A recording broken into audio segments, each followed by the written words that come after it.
Hey future millionaires, this is Phil from Next Chapter Financial Solutions and Services. In this video, we're going to recap 10 of the most common financial mistakes that people are making every day.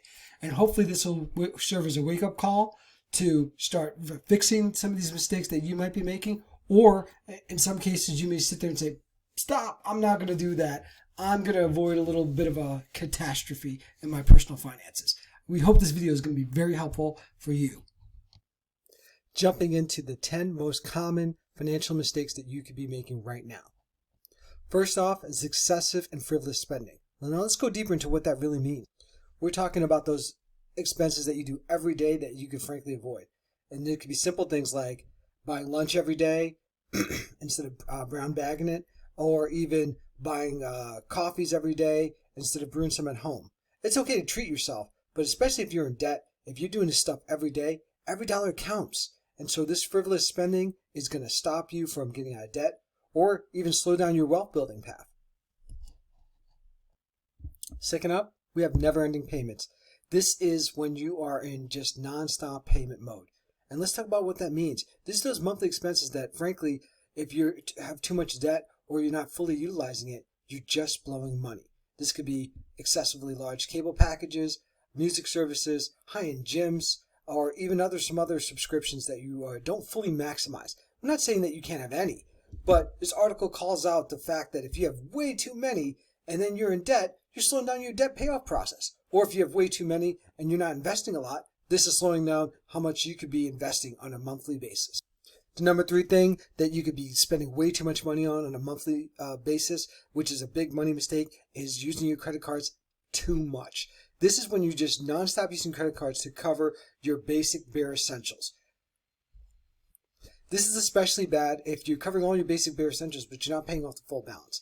Now, if you're one of those individuals that is habitually, every time, paying off their credit card monthly, full balance, and you're investing, and you're saving, and you got your mortgage and rent and other utilities covered, this isn't for you. But this is people who are straight up living on just borrowed money, living non-stop on credit cards, and that balance is growing month after month after month. You know what you got to do? You got to find a way to cut that off. You got to reduce your expenses so you can get out of credit card debt, pay off some other debts, and start building wealth. The number 4 common money mistake that people are making is buying new cars. And let's qualify this and get in deep into this. This is not just buying new cars every now and then. This is the non-stop, must be in a new car every 2 years deal. You know why? 1, you never get out of payments unless you're buying the car in cash. 2, you're investing so much money of your hard-earned money into items that go down in value. Right, we're talking about cars here. Cars, SUVs. Most times, these cars go down in value. And so you're investing money into a depreciating asset. And this channel is all about getting out of debt and building wealth. So this is just really contradictory. We don't want to be doing that nonstop. So I got to completely agree with this idea of just nonstop new cars. They always must be new cars. Nope. This channel is about buy that car that you can afford, pay it off, and drive it till it dies. And no, that's right. At a certain point, you know it's going to die, and you got a good perspective it's going to die. It's going to last only another 3 years. Start saving for your next car. Number 5, spending way too much on your house or your rent or your apartment space. You've got to, when you're going into this sector, you've got to go for what you, 1, need, 2, can afford. You want to try to target 25% of your take-home pay. When you start broaching past that, it becomes hard to build wealth or get out of debt. And let's go deeper there for a second, okay? So if you've got 25% of your dollars going to take-home pay, and then you're trying to invest 15%, you're already at 40% of your income. And then you've got debts, and you need to pay those off. You're going to have a hard time juggling all that. So again, this is all about buying too much house. So try to get the house or the rental that works for you now where your current state is. Because you know what? If you need to buy a starter house and pay on it progressively and handle all your debts and start investing consistently, and then 5-6 years from now or 4 years from now, you move to another house, so what? That's a great move. A starter house is okay. Another common money mistake that people are making is using their home equity line, using it like a piggy bank. Now, I'm not saying never use it. If you can never use it, awesome. But I'm saying using your house like a credit card that you're nonstop dipping into that home equity line. It is completely plausible, possible, and unfortunate that, hey, you need a new roof and you don't have enough in savings, or you don't want to completely drain your emergency fund, or you don't have enough emergency funds, so you want to do a HELOC. Get it. Understood. But to do it nonstop, to keep it open 30, 40 years, first off, there's an annual fee on it. And banks love that. And yeah, that's what we really want to do, is make banks richer and richer and richer. No, I don't think so. So if you do have a HELOC open, work to pay it off. And then if you can, close it down. If there's some type of term that you need to keep it open for a certain period of time to avoid some fees, got it. But don't use your house like a piggy bank. Save up for the big expenses. Save up to pay off, to do a roof, kitchen remodel. Do as much as you can in cash. Stop giving interest. Stop giving banks money in interest, or credit cards interest. The number 7 common mistake is living paycheck to paycheck. Now, I get it.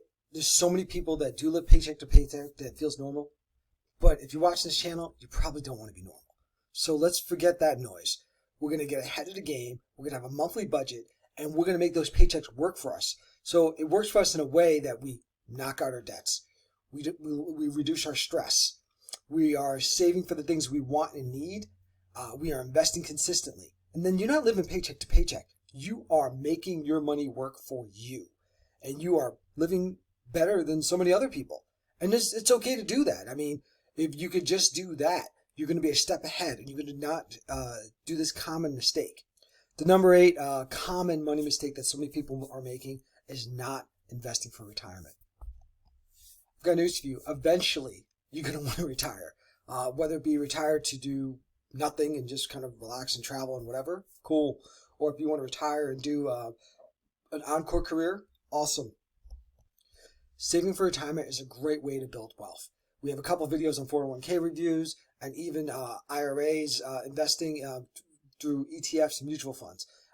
Saving for retirement is a great way to build wealth. And saving for retirement with a 401k is a great way to do tax deferred, because you could do before tax contributions.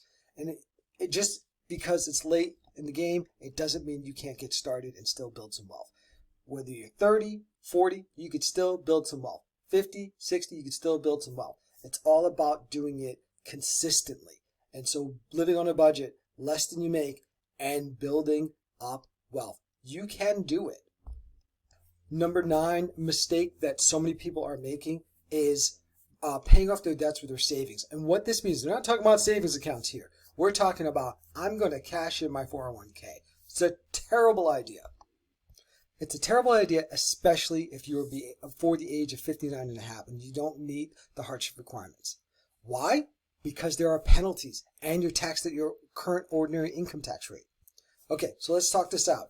If you are cashing out your 401k, 10% plus your ordinary income tax rate, which could be, we'll say 25%. So you're saying what you want to do is you're going to rob for your retirement, which we just talked about, you should be saving for retirement, at 35%. So 100,000, you lost 35% of that. 100,000 to 65,000. Okay? I would much rather anyone who's watching this take on the approach of, I'm going to knock out my debts by paying them off. Now, the number 10 thing that everyday people are doing that is a big, huge financial mistake is having no plan. Frankly, just winging it. Just winging it. I have a hard time even just dealing with people who financially don't have a plan. Like, it's not that it's simple, but you own it. Own your game. Own your life. You're an adult. Own the game. Own your financial life. Put together a plan. Live below your means, knock out your debts, and then enjoy some life. And invest consistently. Have a plan. If you don't have a plan, research. Read some books. There are so many great plans out there. The simplest, honestly, is live on less than you make. Pay off all your debts.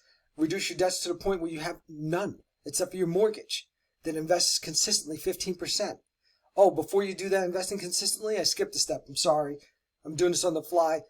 You save up an emergency fund, 3 to 6 months. Why? Because emergencies happen. So recapping all of this in a short way, there's a lot of dangers to overspending. So monitor your expenses, lower them, pay off your debts, build up an emergency fund, invest consistently, prepare for retirement, and along the way, enjoy life. So budget well, and you can enjoy life along the way, and you can build up some serious wealth, and you can have a good time. I hope this video was very helpful. This video is brought to you by Next Chapter Financial Solutions and Services. So please like, subscribe, and share with your friends. If you enjoyed this video, also drop a comment. It is our goal at Next Chapter to provide you with information to help you take action to improve your financial situation. Please check out our links on our Etsy page for printables and files to help you take action. We also offer one-on-one coaching. Our goal is to help our customers determine a clear path to achieving their financial goals. So if this is something you are interested in, please click the link below to contact us. Talk to you soon, and I hope you enjoyed the video.